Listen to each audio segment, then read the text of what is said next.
दिल्ली राजधानी दिल्लीतील जंतर मंतरवर गेल्या 21 दिवसांपासून उपोषणाला बसलेले सामाजिक कार्यकर्ते सोनम वांगचुक यांना शनिवारी सकाळी दिल्ली पोलिसांनी ताब्यात घेत सफदर जंग रुग्णालयात दाखल केले। वांगचुक यांना पोलिसांनी जबरदस्तीने रुग्णालयात नेल्याचा आरोप आंदोलकांनी केला आहे। पोलिसांच्या कारवाईला आंदोलकांनी विरोध केल्याने जंतर मंतर परिसरात काही काळ गोंधळाचे वातावरण निर्माण झाले।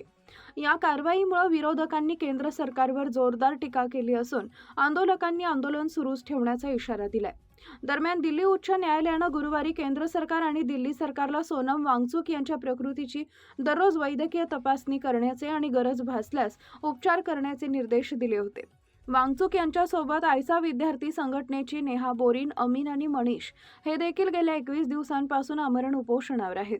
नेहा बोरा हिला तीव्र हायपोग्लायसेमियामुळे रुग्णालयात दाखल करण्याचा सल्ला देण्यात आलाय, तर अमीन आणि मनीष यांची प्रकृती खालावत असल्याचं सांगण्यात येत आहे। दरम्यान ज्येष्ठ समाजसेवक अण्णा हजारे यांनीही या प्रकरणावर प्रतिक्रिया दिली आहे।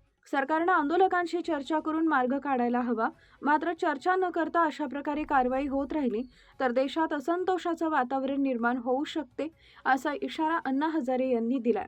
आता सरकार या आंदोलनावर काय भूमिका घेते आणि आंदोलकांशी चर्चा होते का, याकडे सर्वांचं लक्ष लागलंय। सोनम वांगचुक हे उपोषणावर बसले। आज 20 दिवस होत आले।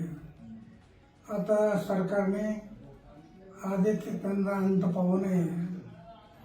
हो ना काय म्हणायचं म्हणा, पण चर्चा करायला काय हरकत नाही।